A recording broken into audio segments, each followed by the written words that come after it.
If you're going to shoot, shoot. Don't talk.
What is up, everybody? Hope you're having a great Monday night.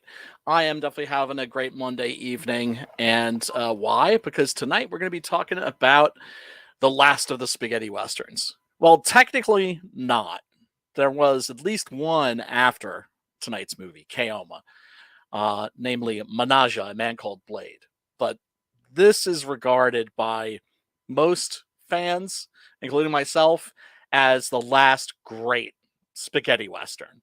It's Keoma from 1976. It was really the swan song for the subgenre.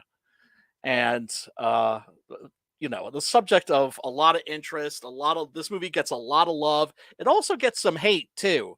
And it's interesting because the things that people often hate about this movie are one of the things that those of us who love it really love it for. It's one of those movies that you don't love in spite of its flaws. You love it because of its flaws. Yo, Apex in the house. Good to see you, man. Thank you so much for tuning in. You are appreciated. Uh, Everybody, if you get a chance, you're hanging out, smash that like button, smash that subscribe. I do appreciate it. Real quick, let me get to the bring back spaghetti westerns. Yeah, well, here's the thing. People have tried, and it's one of those things where I'm like, you have to let it go. You have to, it's the spaghetti western was a time, right? 1964 to about 1976, and a place, Almeria, Spain, and a culture, which was the Italian culture that was producing these films. And you're never going to be able to really recreate that. And I've seen so many filmmakers try, and they fail, and in some cases miserably. And so I'm one of those guys that's like, you know what? They made enough in the genre. I mean, the influence of the spaghetti westerns you're going to see in so many things. Something really contemporary like The Mandalorian, for instance. That's got a lot of spaghetti western in it. Django Unchained, obviously, that's a remake of a Sergio Corbucci movie. These are films that people, you know, uh, fell in love with. A lot of us came across, of course, the original Dollars trilogy, Fistful of Dollars for a few dollars more, Good, the Bad, and the Ugly. We came across those movies on TV when we were kids and immediately fell in love with them. And I know I was one of those people that when I discovered that there was more, that the Sergio Leone movies weren't the only spaghetti westerns, that in fact, there were like 300 more. I was ecstatic. Problem is, they were very, very hard to find, and most of them didn't play on TV. The only way you could get them was VHS rips from Japanese laser discs with hard-coded Japanese subs. It was that way for a long time. That is before the advent of course, DVD. And once DVD came out, oh my God, you could finally see these freaking movies, and in pristine format too. The specific spaghettis that I'm going to be talking about tonight, like last week, I covered Django il Bastardo because I wanted to cover one of the Gothic spaghetti westerns, one of the Italian horror spaghettis, because that was like a sub genre. And because there are quite a few in the spaghetti western, there's like the circus spaghetti westerns. That's a subgenre. The one that we're talking about tonight is basically the Twilight spaghetti. That is to say, the movies that were made at when the genre was clearly on its way out, and it was the end of an era. And those films have an elegiac quality. They were made by people that knew, like, yeah, this is like the last hurrah. There's probably not going to be many more, if any, after we do this film. California is a very good one with Giuliano Gema. That's a big favorite with spaghetti fans. I love it too. For the Apocalypse by Lucio Fulci. Who's basically mostly known as a horror director. He did two spaghettis. Well, I think maybe three. That's like a Bullet for Sandoval. I think he co-directed that. And then there's Silver Saddle, which has Giuliano Gema in it, and that's aight. It's aight. It's not great, but it's worth watching, at least if you're like, it's mid. But if you're a Giuliano Gema fan, man, I can't even talk tonight. If you're a fan of Giuliano Gema, it's certainly worth checking out. But yeah, for the Apocalypse by Lucio Fulci, this one's dark, just straight up dark, like really, really bleak and violent and twisted. Cutthroat's 9, that's definitely one of the horror spaghettis. That's actually more like a splatter movie than anything else, because I know they shot extra footage to add like gore to the movie that previously hadn't been there. And and then of course we have Keoma, which is really the last great spaghetti western, without a doubt. It stars Franco Nero, Django himself, and in fact, this was marketed in some markets in Europe, I think, and maybe also in Asia, as Django 2. But there'd also been a bunch of been 100,000 other movies with Django in the title. So, I don't know if that helped it at all. And then this also, there's a movie called Jonathan of the Bears, with which Enzo and Franco did in 1994, and that movie was marketed as Keoma 2, and then a little bit of a better case there because basically that movie, it's like Grizzly Adams for the first hour. You're like, oh, I can't believe I'm watching this crap. How the Mighty Have Fallen, and then in the last half hour it turns into Keoma, and you're like, oh, this is awesome. So it delivers in like the very like in the third act. Yeah, Apex. At least we have spaghetti western comic like Six Gun Gorilla. Thank you, brother. I really appreciate that. I'd be lying if I said that the Euro westerns weren't a big influence on my book. As a matter of fact, let's take a look at my campaign. I don't normally do this on my streams, but I'm kind of getting a little less shy about it. I figure, okay, like, hey, if you enjoy this content and you'd like to see more of it, if you want to find a way of supporting me, or like supporting the stream, I should say. I'm not looking for charity here. Uh, Definitely check out my let's see.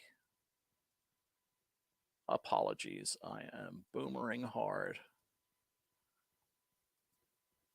And Streamlabs isn't that difficult either. So I don't know that I have a good excuse for boomerang StreamYards. It's pretty user friendly. But let's take a look at my campaign really quick. Um, I'm really lucky. I'm like super blessed. I put out this comic about a gunslinging gorilla, not knowing if anybody was going to really vibe with it or like it, and much to my surprise and joy, people love it. I can honestly say that. Um, it's been an incredible experience. I've been working on this book for like 10 years, and this campaign is for the final two issues, issues 9 and 10. Also, the volume 2 trade paperback. Now, if you're new to the world of Six Gun Gorilla, you can also get the first trade paperback. You can get the other issues, the first 8 issues, as floppies, and there's something for everybody. And also, if you want to kick the tires and see if this is your kind of a comic, guess what? You can download the first issue, the complete first issue, all 22 pages, for free by clicking right here where it says free digital download. I believe in my product, and what can I say? First one is always for free. So go check that out if you're inclined to. If you like comics, if you like Western comics, if you think you'd like a revenge Western comic with a gorilla with giant guns, yeah, this is right up your alley. Even people that really didn't think they were going to like this book ended up loving it, and I couldn't be, you know, I, c- I, c- I couldn't be luckier. Let me put it that way. Okay, now I got the shilling out of the way. God, it always feels, I don't have a problem shilling other people's stuff. I have a problem shilling my own stuff. At conventions, it's easy. I'm just kind of like, check it out. The art's really good. The writer, I don't know about him, but I could at least pimp the art. Anyway, Keoma, the reason we are here tonight. Yes, 1976, Enzo Castellari, starring Franco, Nero, Woody Strode, William Berger. Great cast in this. And the interesting thing is the origin of this movie was Luigi Montefiore, also known to Italian exploitation and horror fans as George Eastman, an actor. For instance, he played the killer in Anthropophagus, also known as the Grim Reaper, which is a really, really lurid splatter movie by the notorious Joe D'Amato. I love it, but a lot of people don't. It's nasty though, but sometimes I like nasty shit. What can I say? George Eastman wrote a script, and everybody felt it wasn't up to snuff. And what happened was, when they were shooting the movie, they actually shot it without a script. There was no script when they made Keoma. And that isn't entirely unusual when it comes to the kind of movies that we're talking about, which is to say, Italian movies from the 60s and the 70s. Now, normally that's disastrous. Understandably, right? You need a script. You can't just freestyle.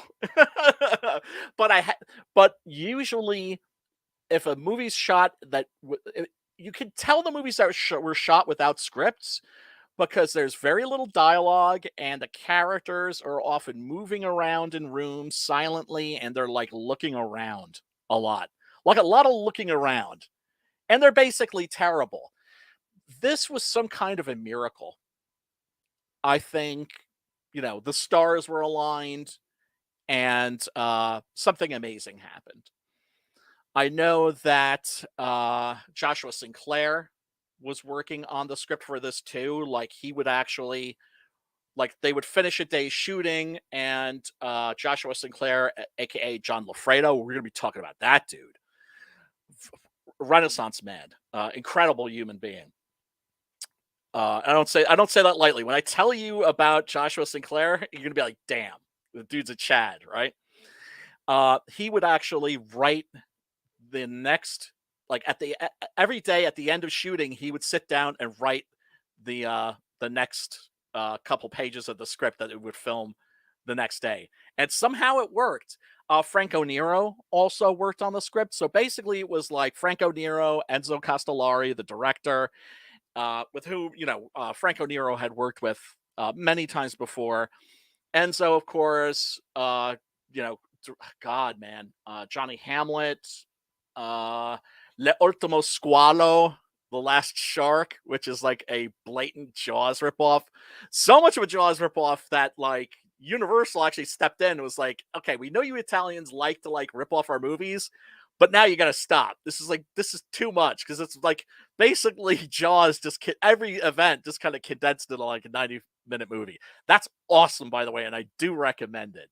And it's on Tubi. You can watch that shit for free. So they didn't have a script, and so they kind of freestyled this movie, wrote it as they were going along, and it really turned out fantastic. What can I say?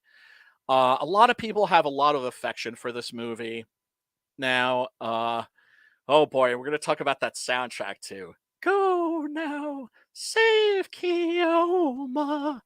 Uh, Now if you've seen Keoma, you know what I'm talking about. And if you don't, you're probably just like, what the hell is he doing?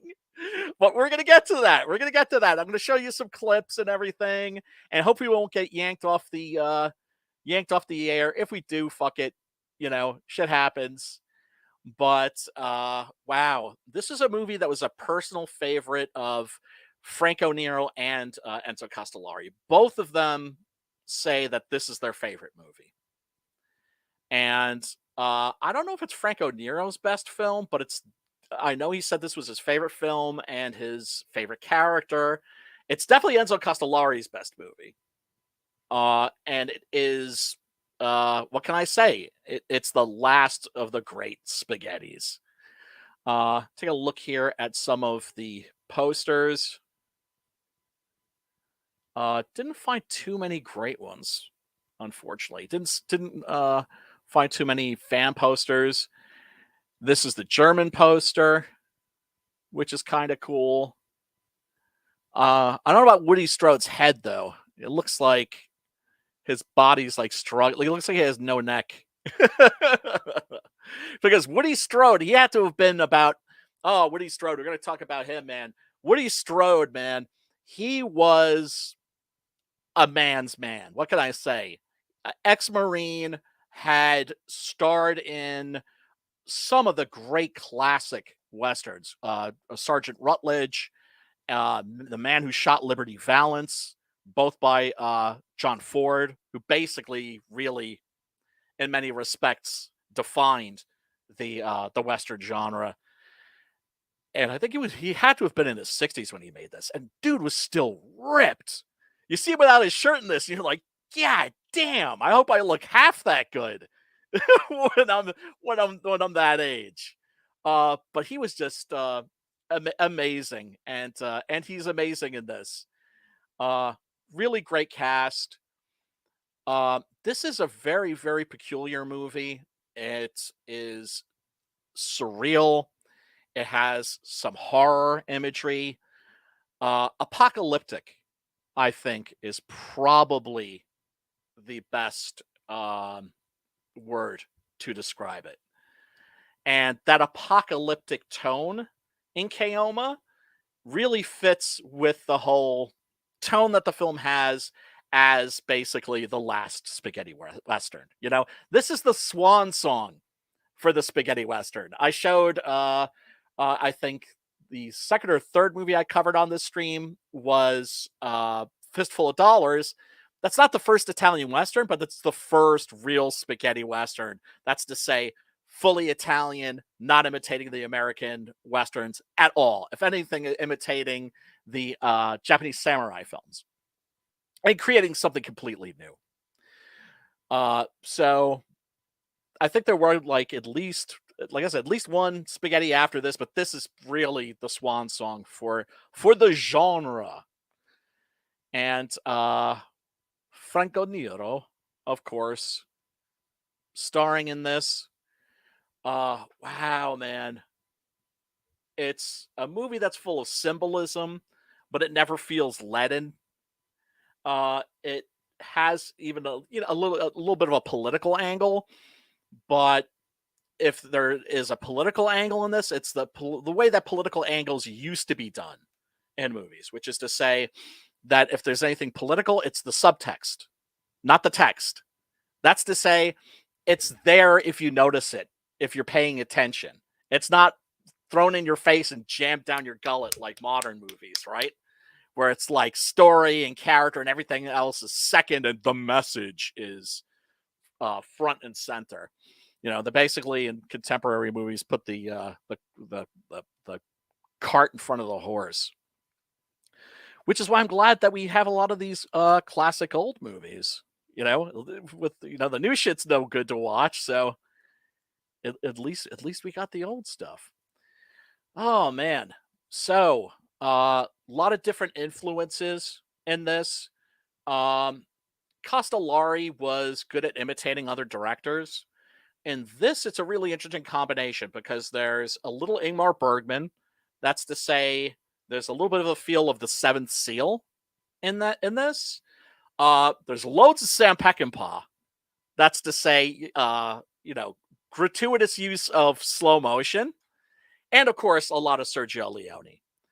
But it's such a pastiche. It's really unique. It's really got its own feel and its own atmosphere. I think this is a case of a movie where you throw together a bunch of ingredients, you toss them in a blender, and mix them all up, and then pour them out, and what you get is actually something really delicious and cool. Well, I mean, rather than something nasty. Um, the let's see. Oh, thank goodness I've got my notes. I'm a little out of it today. But let me show you some of the original trailer.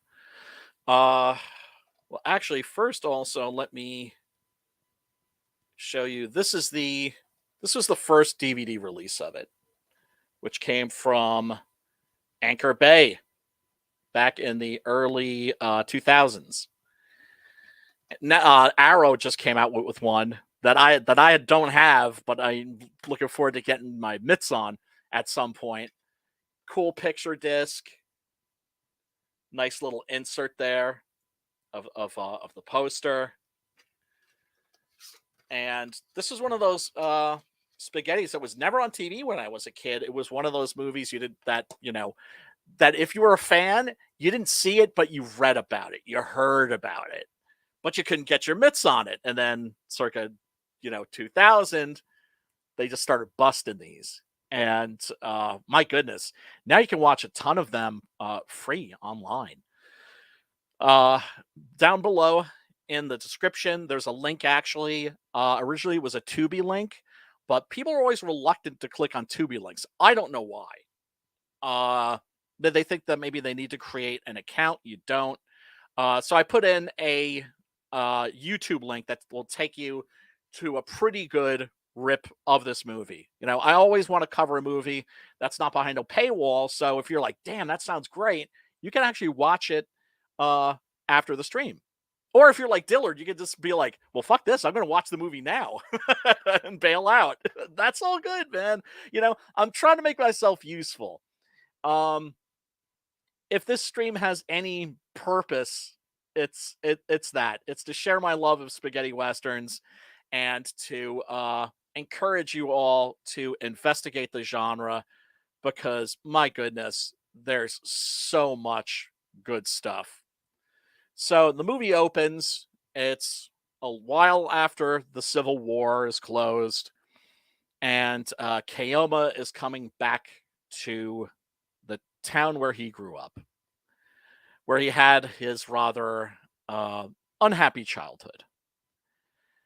And the place has changed drastically. When he comes back, he goes into a part of the town that's a ghost town.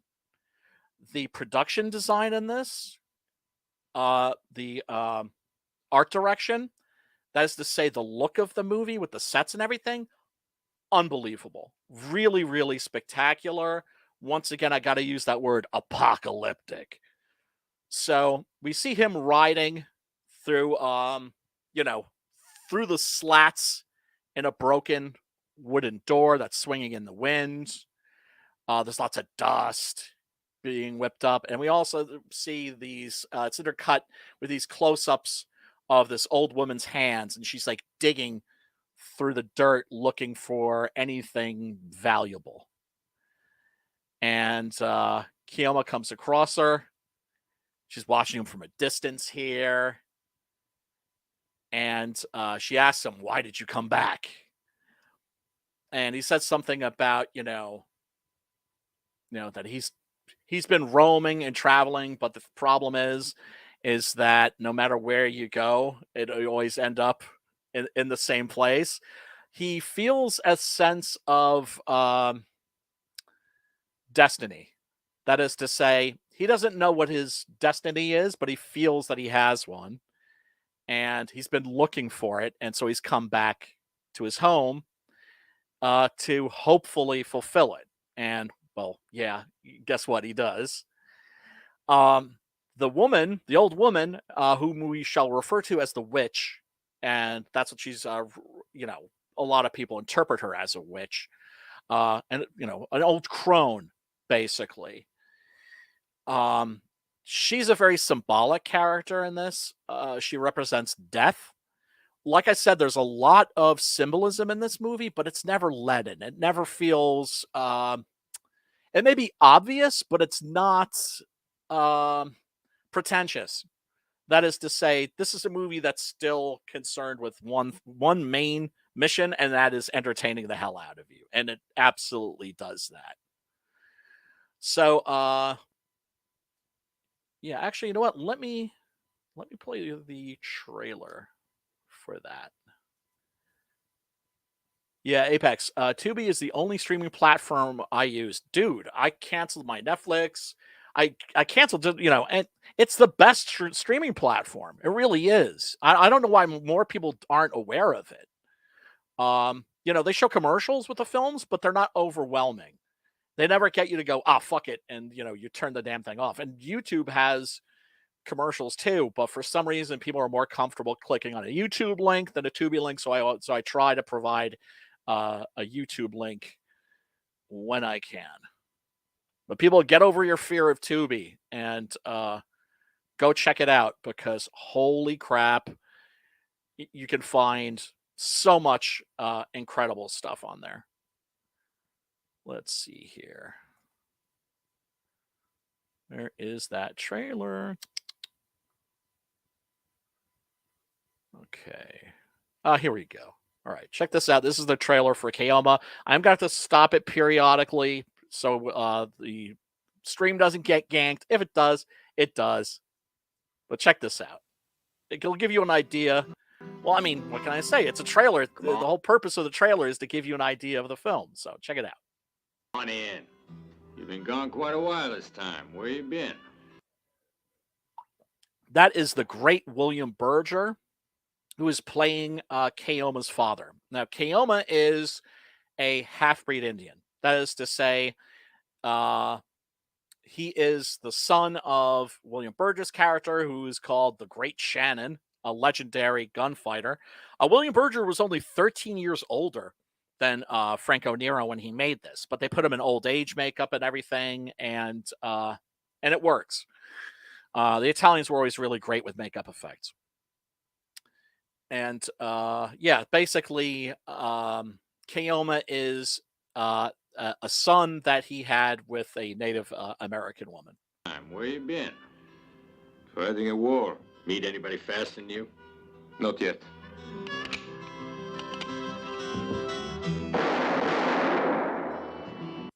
Remember I mentioned Sam Peckinpah with the slow motion? That's what I'm talking about.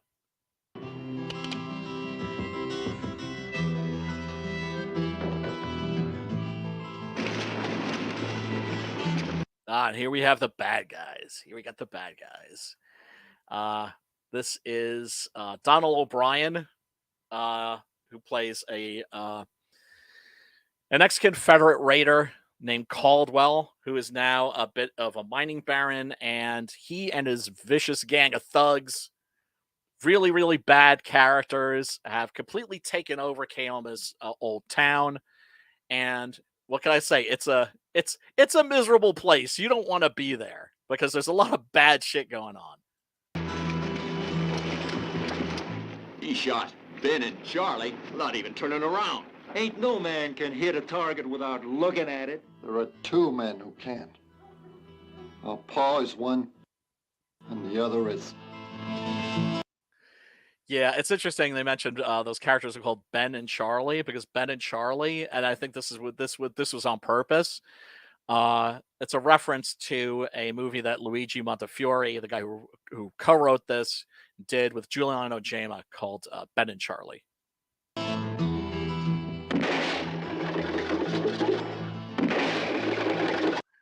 Yeah, doing a little shooting with Pa, who of course taught him everything that he knows. I mean, hey, if you're raised by a legendary gunslinger in the Old West, you hope that you're a good shot. Yeah, Apex, I know, it's like commercials are like a minute, but it doesn't matter. They'll yank you after like 11, 12 seconds or something like that. It's really stupid, especially when you're showing a trailer, because the trailer is actually a commercial for the product. This land belongs to Mr. Caldwell, along with everything that's on it. You had to pay for the water, and now you gotta pay for the medicine. There's Woody Strode, the legendary Woody Strode. Holy crap, what a man's man, what a Chad. He plays a character named George in this, who was a freed slave and basically grew up as Keoma's uncle. That is to say, he lived with him and his brothers and his father, and was basically Keoma's idol when he was growing up. And understandably, what can I say? Woody friggin' Strode. I'll pay this time. How much you willing to pay? 4 pennies and for 4 bullets. 4 cents. The price of 4 bullets. 1, 2, 3, and 4.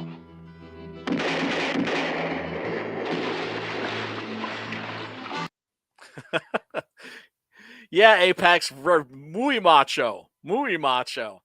My favorite movie of his is still, my favorite performance of his is in The Professionals. He's just, he's the man in that. Why are you helping us?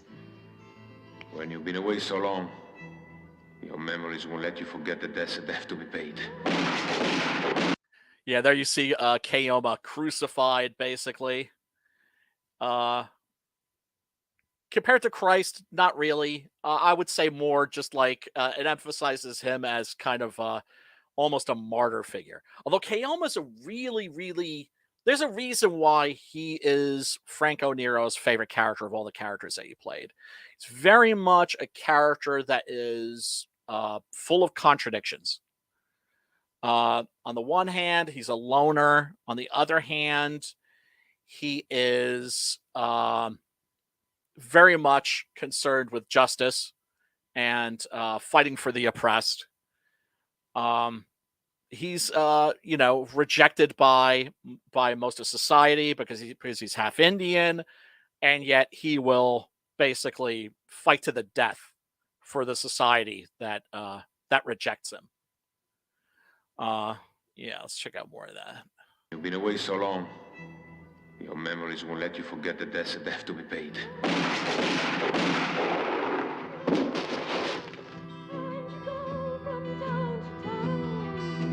Oh yeah, these shots are from the climactic battle that's in the beginning of the third act, or maybe I would say the end of the second act.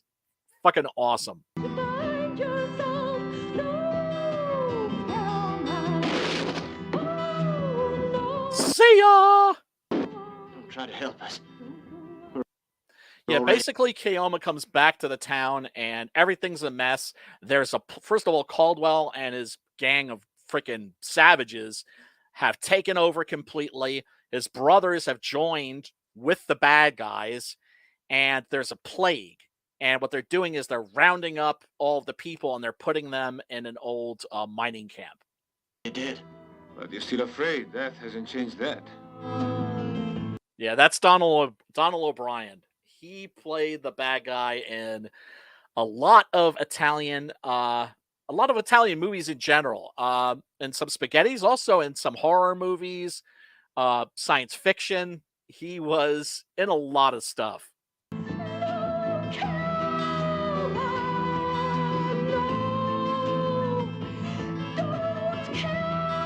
Who are you?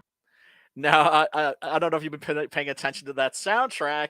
We're gonna get into that. We're gonna get into that because it's one of the sort of points of contention that some people have with this movie. What happened was, Franco Nero said that what he wanted for this movie in terms of music, he wanted Leonard Cohen. Leonard Cohen had done an absolutely beautiful, brilliant score for McCabe and Mrs. Miller by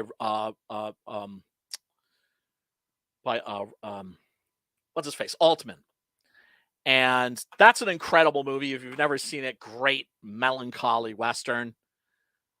The soundtrack in that is really, really great. Then, of course, there's also the soundtrack. The soundtrack to this also kind of imitates the soundtrack, the songs and everything that Bob Dylan did for Sam Peckinpah's Billy the Kid, and God, why am I blanking on that all of a sudden?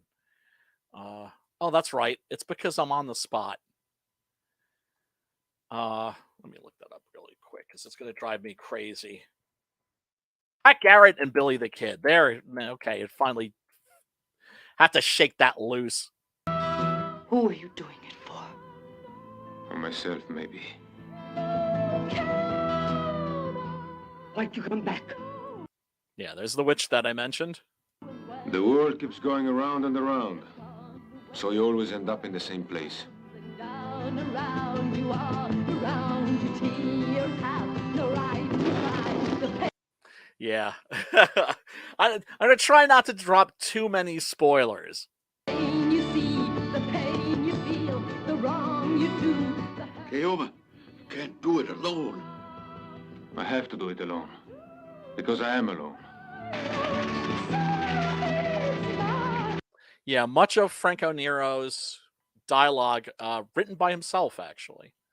And he also said he actually stole at least one line that's at the end of the movie from a novelist friend of mine. And he was just like, I couldn't help it. And he apologized to his friend. I had to steal it.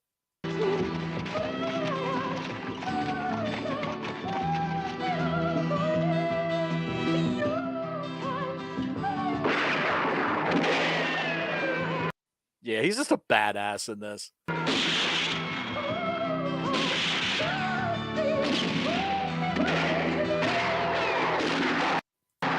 now you've done what you had. There's Woody Strode with the bow. With the bow. One of my favorite moments or scenes in American Westerns is in The Professionals, where Strode is shooting arrows with like sticks of dynamite attached to them and just blowing motherfuckers to smithereens. And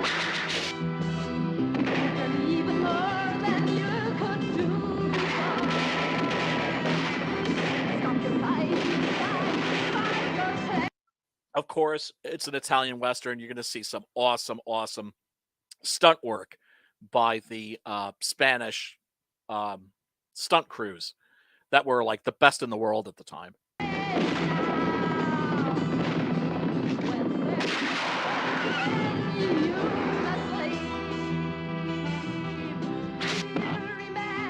Aren't you tired of killing? I have to survive. Yeah, this is this is of course the scene that's from the beginning that I described.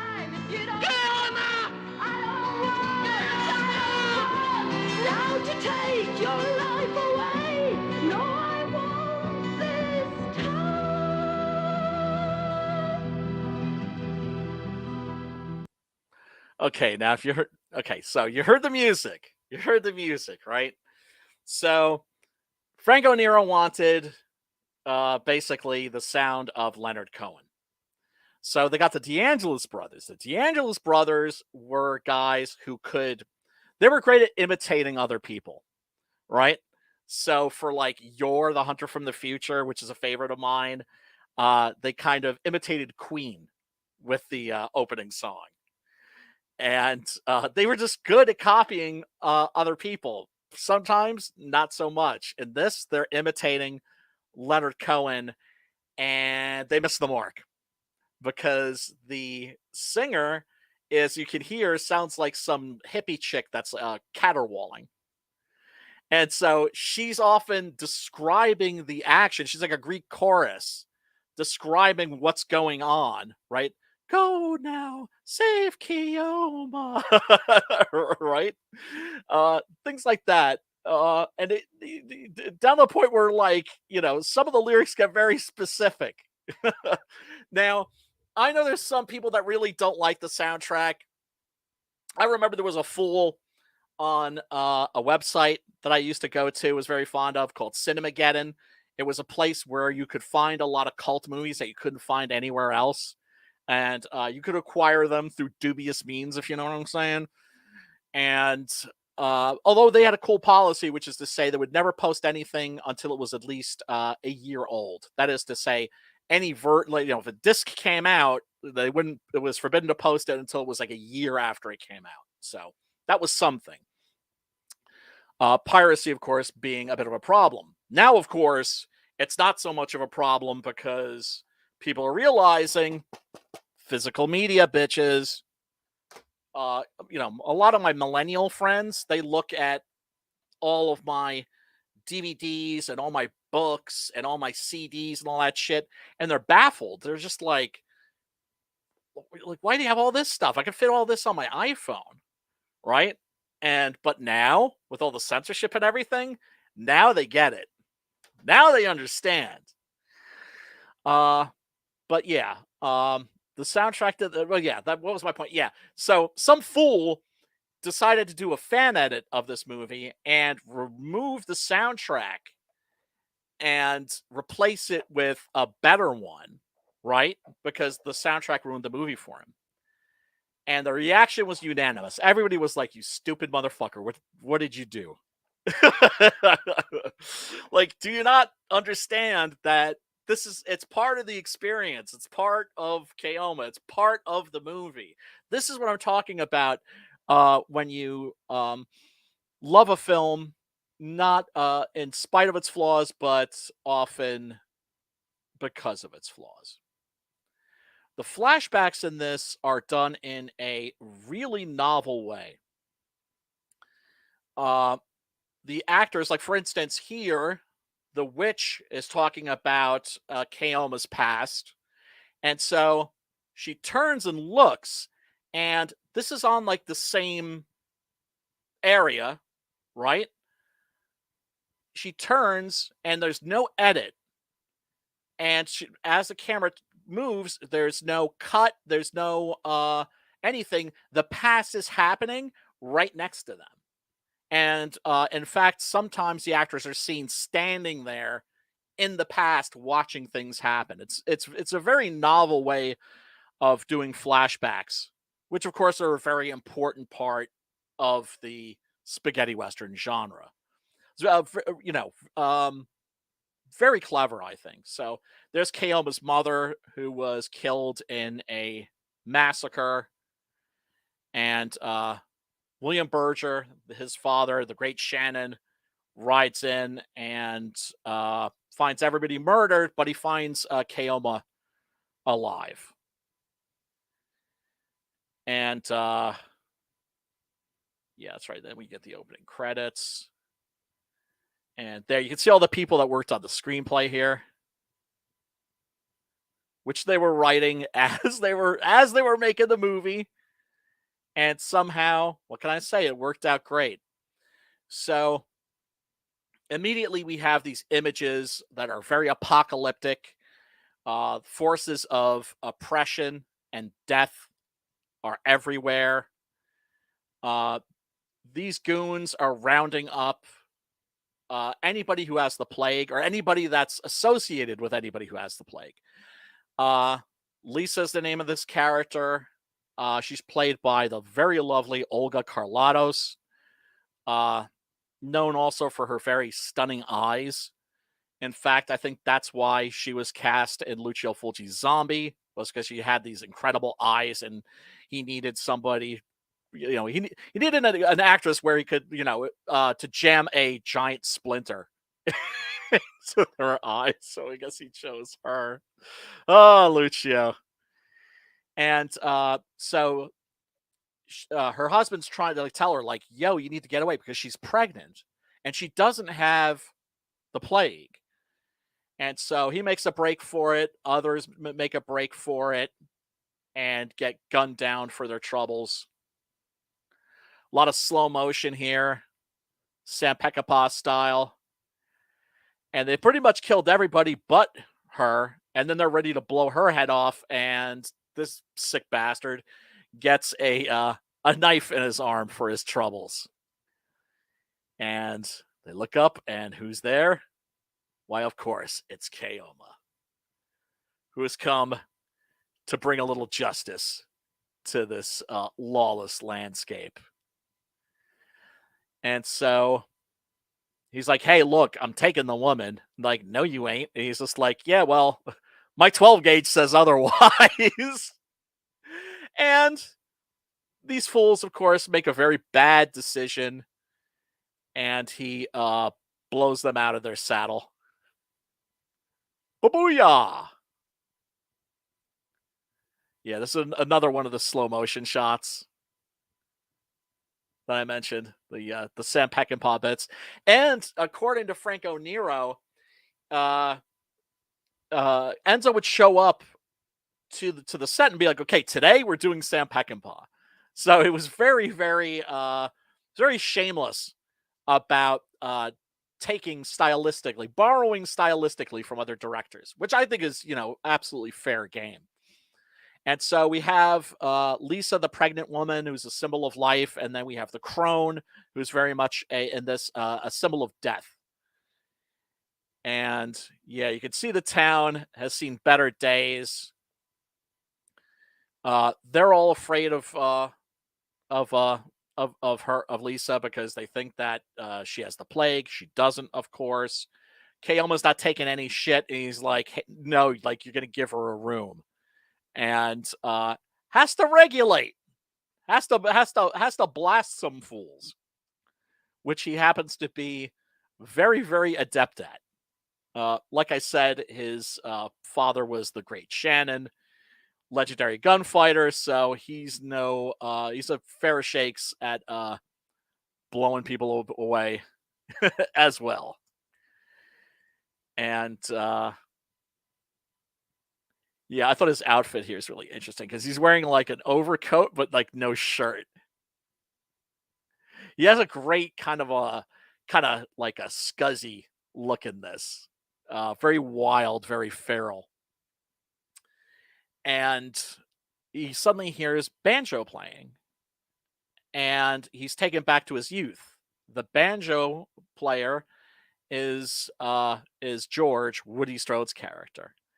And there he is as young Keoma, as a child, and he's remembering George, Woody Strode's character, and what a frickin' Chad he was.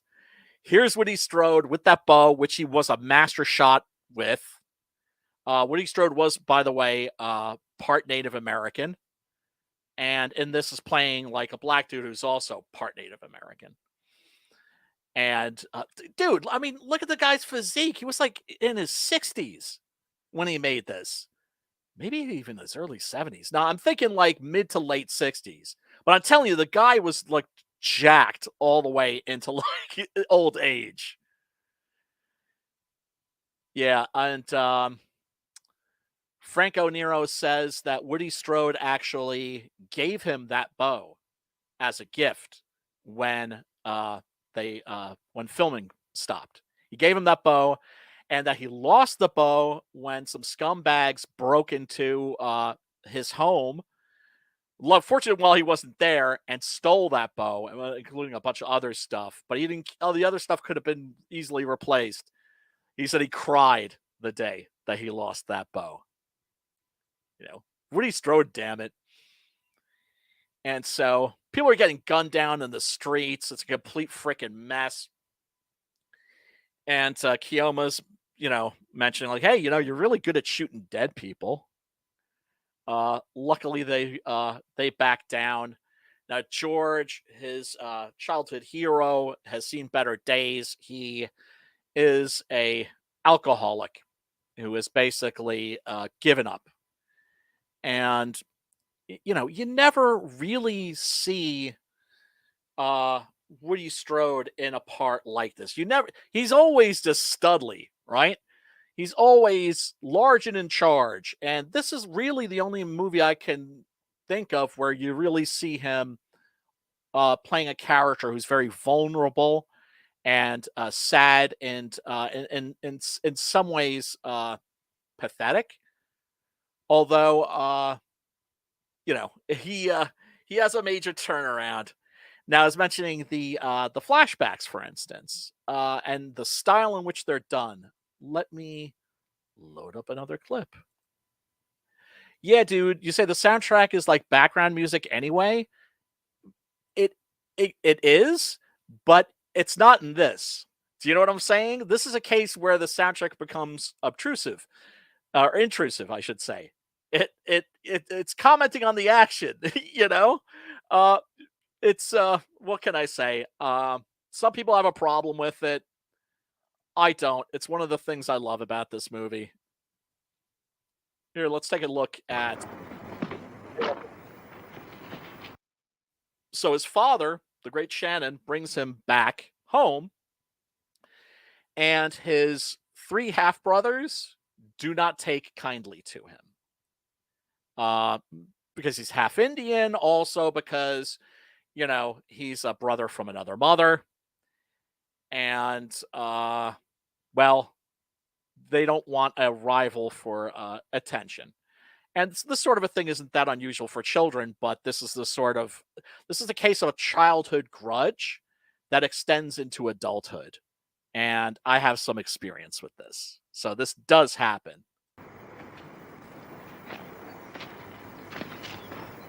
So there's Keoma in the past watching he and his brothers not getting along.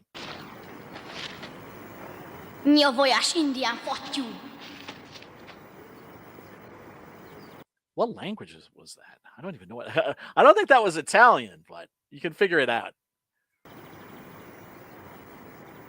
He's like dirty redskin.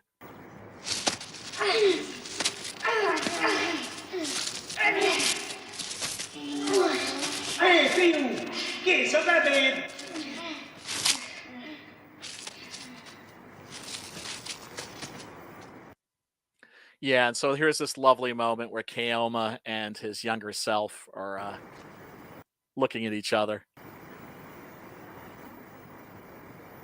And I think all of us have that moment in our life where, you wonder if you could meet your younger self, what would you say to yourself? I know what I would say to myself, to my younger self. I'd be like, take it a little easier on yourself,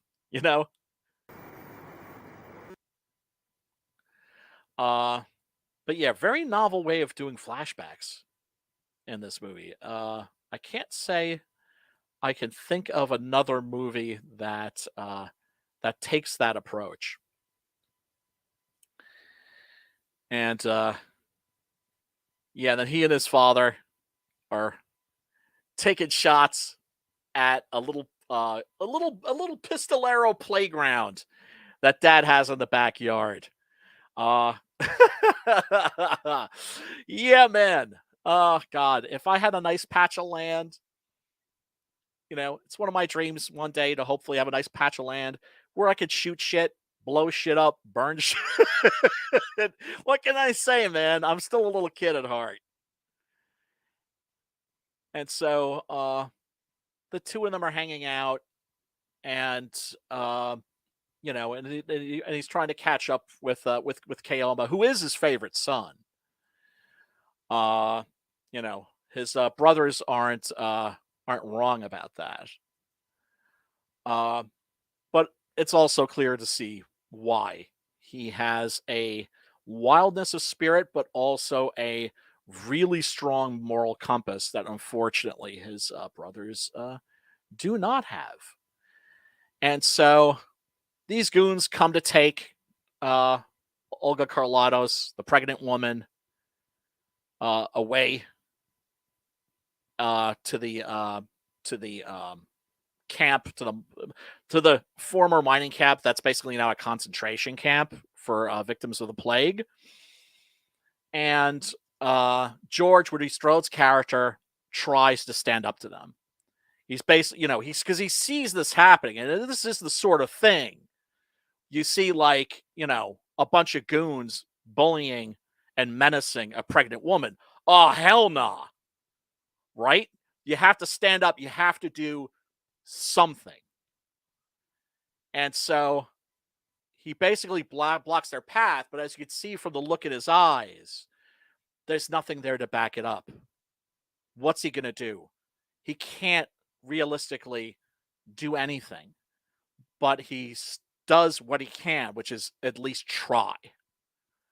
And so they knock him down. Oh, yeah. Well, first this dude pisses on him, pisses on his boots. And he just stands there and takes it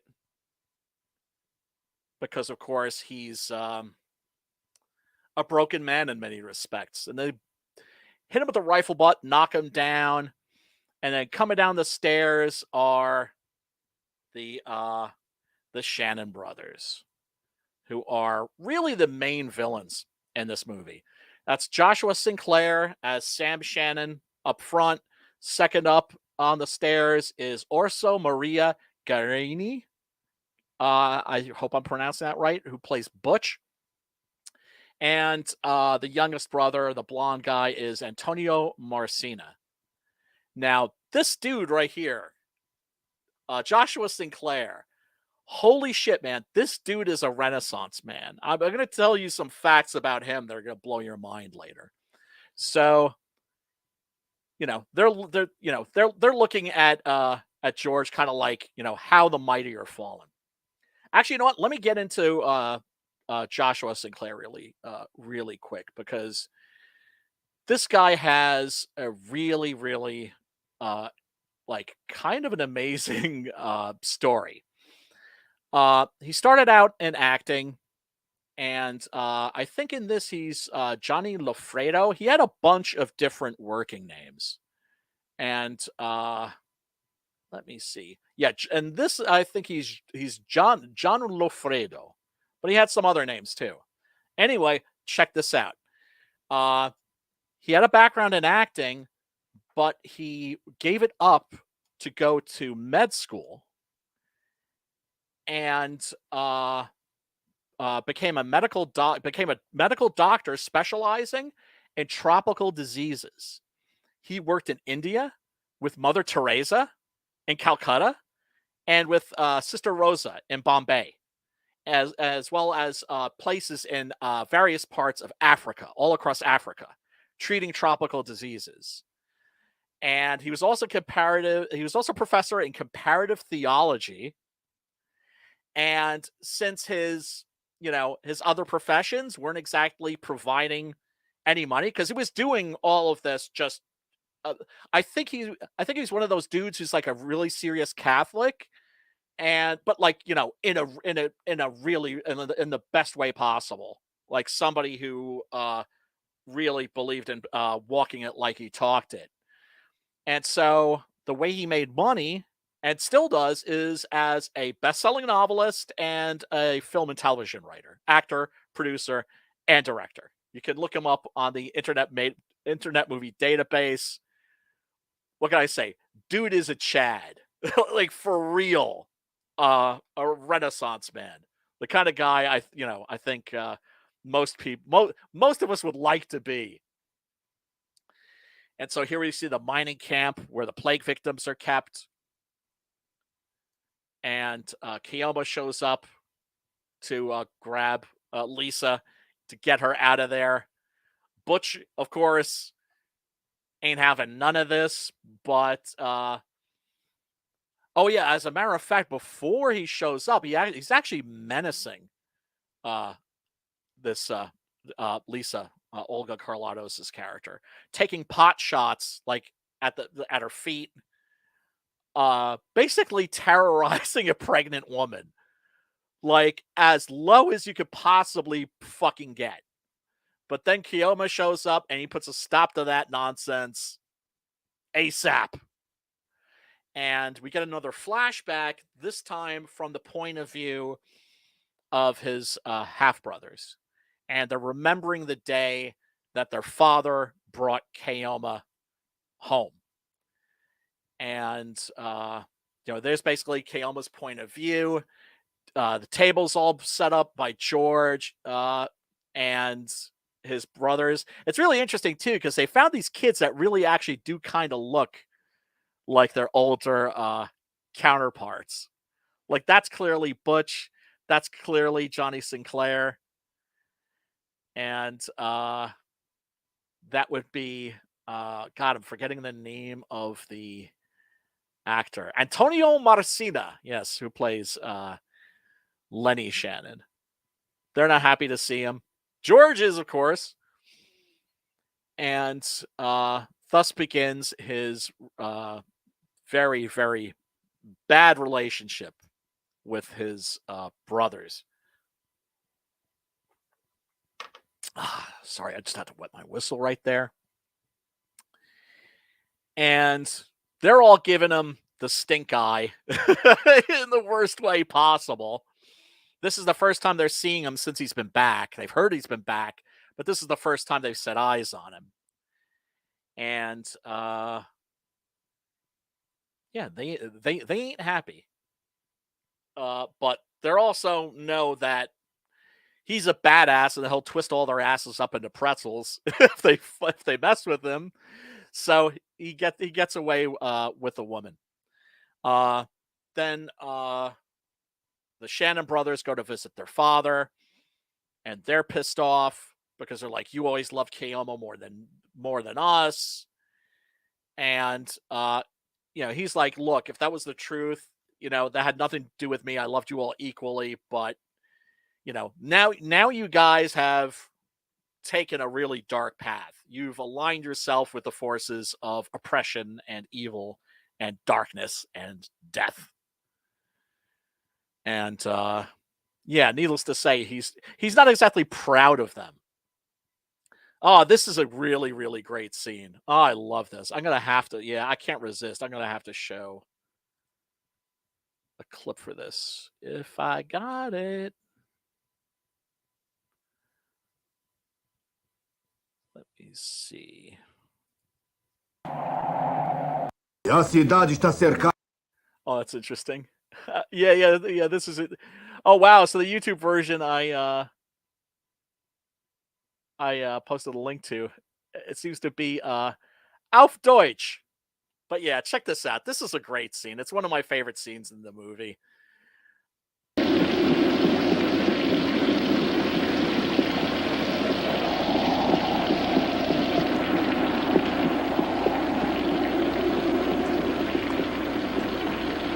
Yeah, so the other Shannon brothers have come to confront him. And naturally, They're gonna talk some shit, and well, you'll see what happens.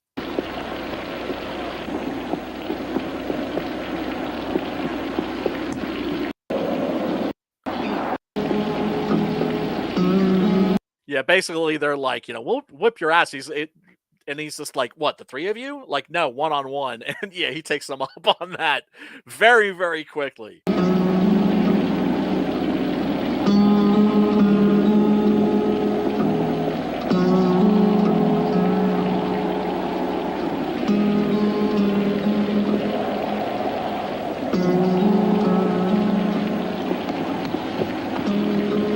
Oh, wait, I think he already whipped Lenny's ass.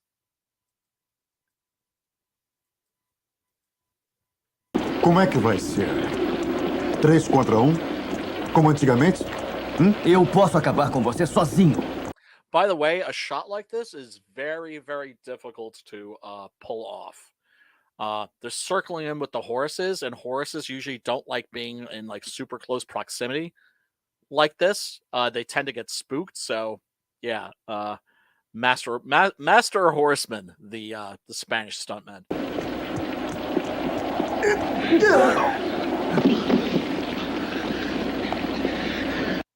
And Lenny is learning a very important lesson in life that everybody should learn, and unfortunately some suckers need to be taught, which is don't write a check your ass can't cash.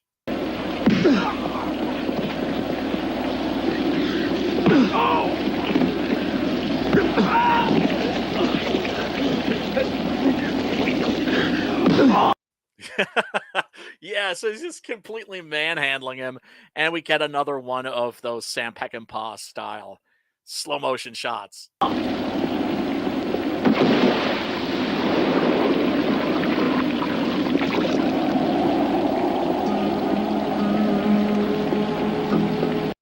Yeah, and he's looking at him, he's like, next.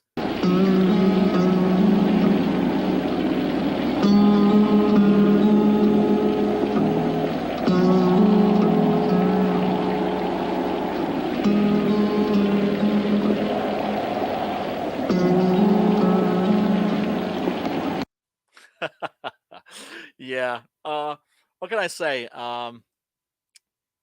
Joshua Sinclair, a very good actor, Shakespearean trained, and actually his experience with Shakespeare really came into a lot of the script for this, because like I said, at the end of each day, he would sit down and write the script for the following day's shooting schedule.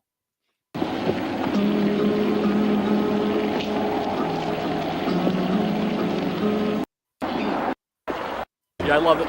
I love this because he he's like very neatly taking off his coat, and taking off his guns. Crap. Okay, let me get back to that.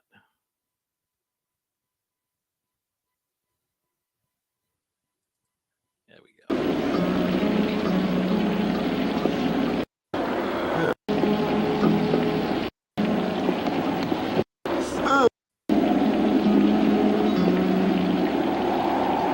Now, surprise, he's a bad guy. He doesn't exactly believe in fair play, but he's like, as you can see here, he's palming his revolver and thinking about it, and then he smiles to himself and thinks better of it.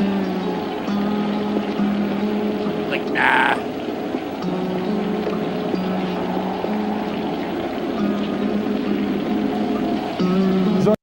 Now you can see the look of the town here.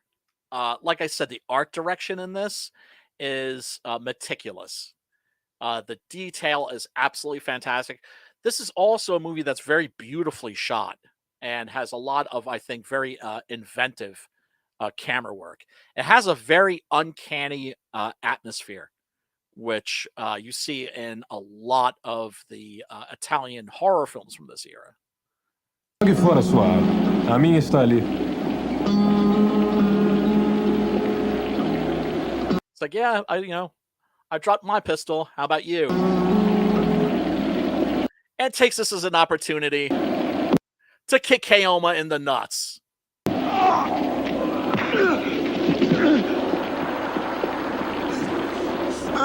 Você vai levantar? O que é, Indy?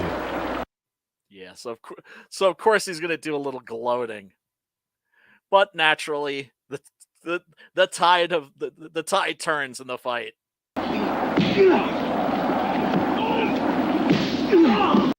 Now, I was talking about the inventive camera work. As you can see, like this is great because it's a fight that's being shot through holes in a fence.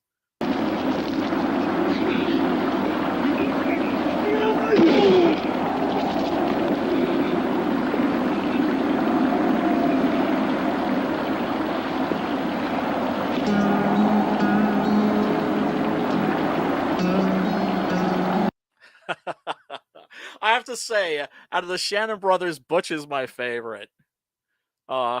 This actor. Oh God, what is his name? That's what my notes are for. Of course. The actor's name is Orso Maria Garini. Garini. Yes, I'm pretty sure I'm saying that correctly.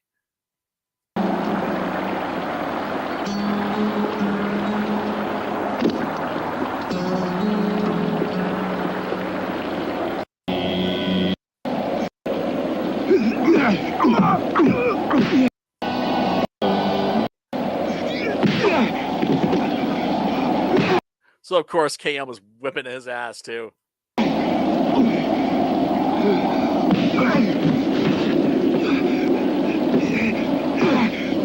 That's a lot of anger.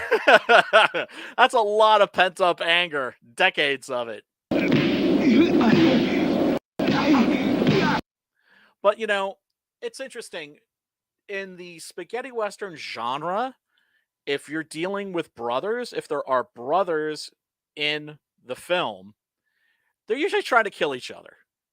Or one brother's trying to kill the other brother. It is I think a very Italian theme. At least it's something that you really don't see in American westerns that is a big thing in the Italian westerns.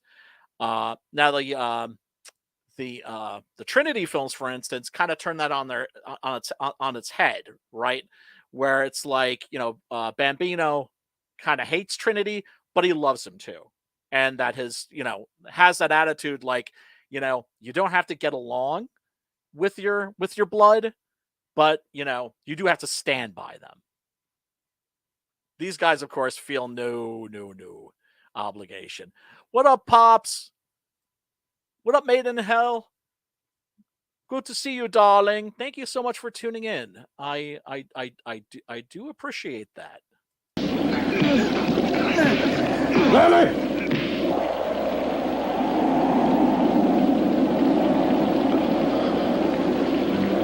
That's my fire. Yeah, okay. Here we go with the soundtrack. Right? So their father shows up, and the other singer, which I think is one of the DeAngelis brothers, trying to sound like an old man. Now, somebody actually said that he ends up sounding more like Schwarzenegger, which I find really amusing. But yeah, it's like his father shows up and he's like, "There's my father." Then my brothers and me. Then my brothers and me. Tell me why they hate me so.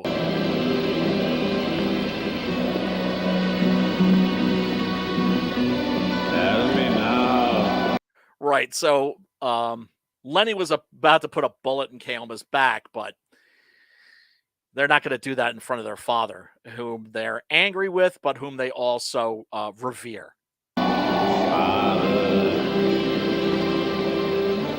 why they hate me so?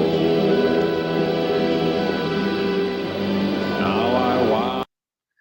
Yeah, so like I said, a lot, you know, the soundtrack to this gets a lot of hate from some people, but I think it's unjustified. There's a great scene here where Keoma rescues the pregnant woman, Lisa, played by Olga Carlatos.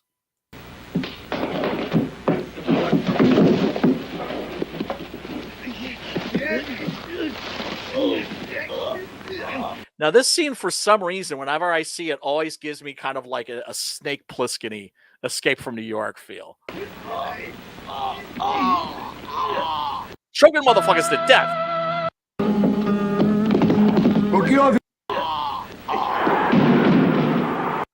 Yeah, and then suddenly the witch appears. Like a portent of death.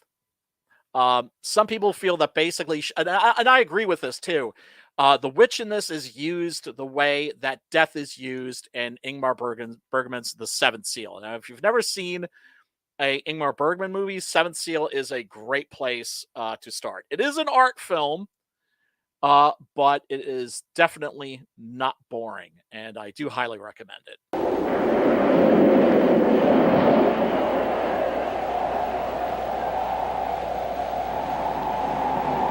Now, this is very much that horror vibe that I was talking about.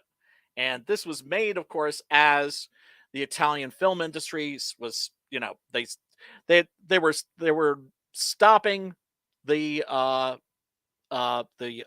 manufacture of what the production. They were ceasing production of westerns, and they were moving on to the next thing. And the next thing was crime films, and then horror. Back to horror. There was the Italian film industry was very sort of cyclical that way.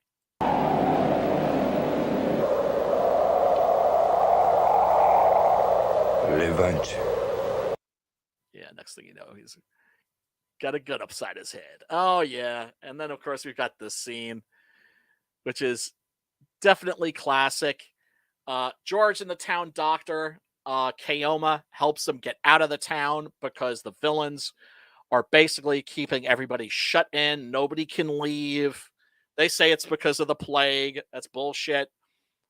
So Woody Strode's character, George, and this doctor, they come back with a pile of medicine and food for the people who are, in that town suffering. And, of course, Caldwell's boys aren't exactly happy about this. Actually, let me find... Yeah, because you're going to want this in English. You're going to want this in English. By the way, everybody who's hanging out in the chat, thank you so much. You are appreciated. Smash that like button if you feel like it. I'm not gonna tell you what to do. I never tell anybody what to do. And I don't think I've been yanked off the air yet. So let me... Yes. The 4 cents. For 4 bullets. You had to pay for the water, and now you gotta pay for the medicines.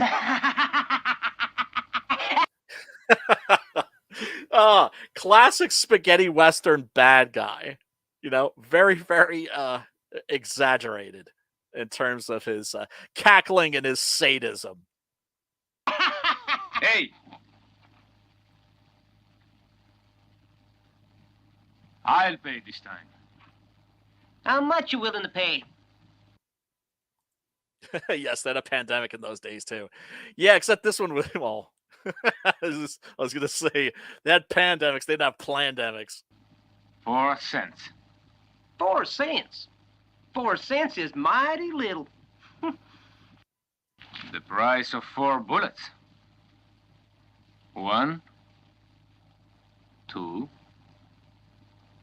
3, and 4. Aw, shit.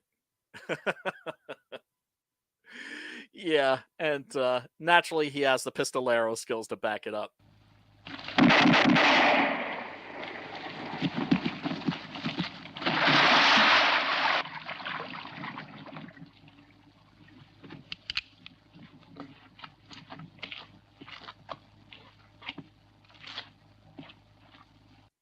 Yeah, so he doesn't blow this guy's head off. Gives him a bullet with his name on it and tells him, go back to your boss, go back to your friend Caldwell and tell him I'm here. I'm waiting for his ass. And man, then we get a absolutely really spectacular action scene. I don't know if I'm going to show any of that because I really don't want to spoil this movie. too much. I think if I'm doing this stream for any reason, I think often it's to get people to check these films out because they really are special. They're really not like anything else that's out there. And people have really tried to recapture the magic of these films. And, ever since they stopped making them. And they've always failed. I always feel that it's a mistake to try to emulate the Italian Westerns because it's a time that has come and gone, and you're never going to really recapture that magic. But of course, you are going to see elements in everything from The Mandalorian to, Django Unchained, and which actually Franco, Nero, and wait, is Enzo in that? No, I think Enzo is in Inglorious Bastards, which is a remake of an Enzo Castellari movie, actually. And I think I have another clip. Let me squeeze in another clip since I don't think I've gotten yanked yet. What up, Sim? Good to see you, brother, man. Let's see here. Yeah, this is where. Yeah, yeah, and of course, yeah. I was gonna say, pay attention to the music. Yeah, try to ignore it.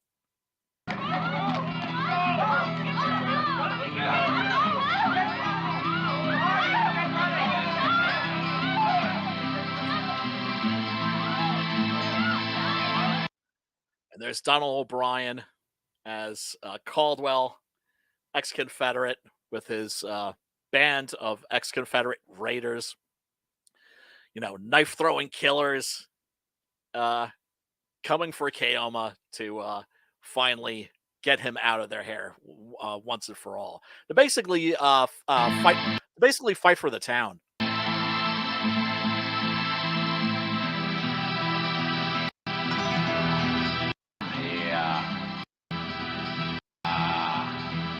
Here we go.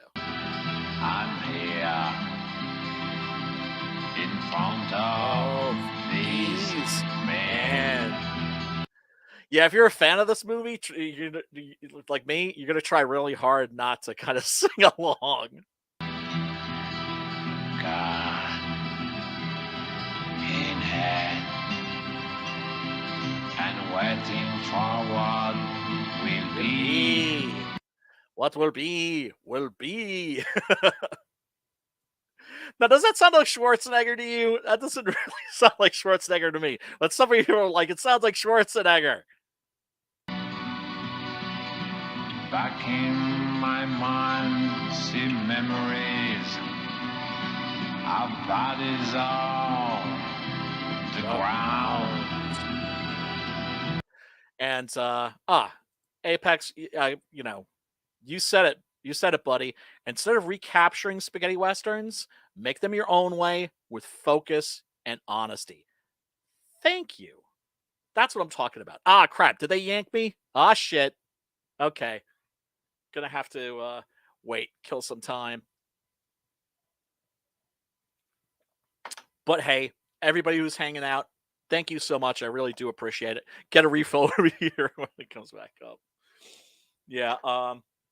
Actually, I'm not going to get a refill, but what I am going to do is I am going to blow my nose. Yeah, it's, offers some kind of entertainment. Oh, man, I look all red like a lobster. I got a lot of sun today. I shouldn't complain. It was a beautiful day out in suburban New York.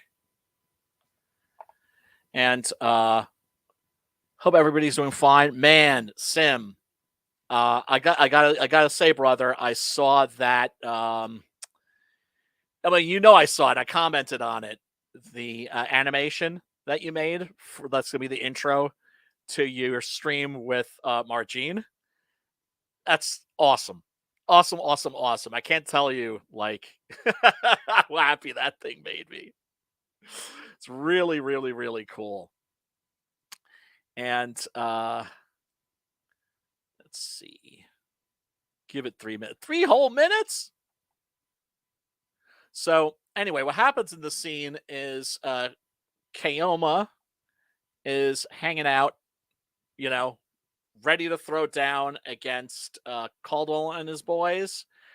And then suddenly, in his peripheral vision, he notices the crone, the symbol of death. And so he turns and locks eyes with her. And at that moment, you realize this is probably not going to go the way that he wants it to. It's like I said, this movie has a lot of symbolism. You could consider it on the nose. You could, but like I said, it never feels leaden. It never makes you roll your eyes. It all kind of fits into this surreal netherworld that the movie takes place in. I mean, all of the spaghettis, starting with Fistful of Dollars, the spaghetti west as we know it itself always feels like its own dimension, its own world. One that doesn't obey the rules of the one that we live in, and certainly one that doesn't bear much of a resemblance to the Old West as it likely was, or the John Ford Westerns, which established the genre. But you see, that's the thing. The Old West, I'm telling you, man, like for Six Gun Gorilla, I did a fuck ton of research because I always do research. I'm like Chuck Dixon that way. I really believe it's just like, do your damn research. You're not going to use 99% of it, but you are going to use at least 1%, and at least you know what not to do, right? It just, what can I say? It makes a difference. It makes a huge difference. And the Old West was a time and a place that was being mythologized at that time. Guys like Wyatt Earp, Billy the Kid, Doc Holliday, they were being mythologized in their own lifetimes in the form of dime novels. And the first thing you realize when you start researching the Old West is that you're dealing with a myth. The Old West is for us, even though it was a real time, it is so mythologized that it is for us what Beowulf is for the Scandinavians, what the Ring of the Nibelungs is for the Germans, and what King Arthur and Le Morte d'Arthur, the Arthurian tales, are for the English. Maidenhell says, like people flying across the way when they get shot instead of dropping to the ground as per physics. Yeah.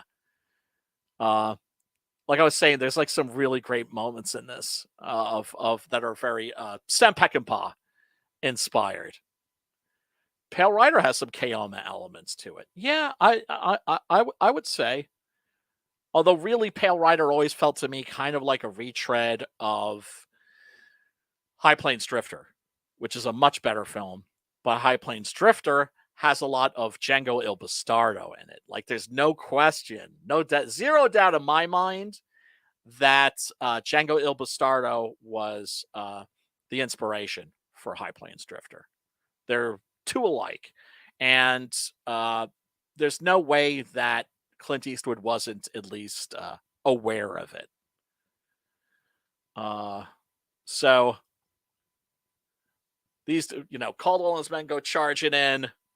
Keoma starts blasting with his shotty, and a big knockdown, throwdown fight starts that is really spectacular. Here he grabs this guy, this bitch ass motherfucker by his hair. This actor, by the way, if you've ever seen The Beyond by Lucio Fulci, he's like the zombie that breaks through the glass and grabs oh god, why am I blanking on her name? Oh, I'm blanking on her name, of course, because I'm on the spot. Grabs the main actress by her hair and tries plugging her in so he can take a bite out of her. And Keoma just swings him around and throws him to his doom. And I think that is about all I am going to share of Keoma, because I don't want to drop too many spoilers. Anyway, everybody, go check this out. It really is worth your time. And let's see. I'm not sure what I'm going to do next week. I was thinking maybe Blind Man with Tony Anthony. That's a really good one. I love that one because it's like Zatoichi. That was a series of samurai movies about a blind swordsman. It's inspired by those movies, but it takes a completely different approach. Like, instead of being able to like have instead of having superpowers, Tony Anthony's character is blind, so it's an impediment, right? It's a handicap. It's not like he hears like, you know, a bug twitch and then can blast it out of the air. He just tries to get all of his enemies grouped in one spot, and then it's a spray and pray. So yeah, maybe I'll do Blind Man next week. But either way, everybody, thank you so much for tuning in. I do appreciate you so much. Smash that like button if you feel like it. And I will see you next week. And until then. Oh, Maidenhell says, can you get Dead Man on Tubi? Oh, the Jim Jarmusch movie? I think so. I think so. If there's any movie that you're looking for that if you want to find it on a free streaming service, go to the Internet Movie Database, type in the name of the movie, and there is always a little button that you can press that is located on the right hand of the screen that shows you where you can watch the film and where you can find more watch options. And you'd be amazed what you can find on streaming these days. It is a great time to be a fan of cult movies. What can I say? Thank you so much, Maidenhell. Greatly appreciated, darling. And peace out, Apex. And to everybody else, what can I say? Peace, love, and pasta fazul.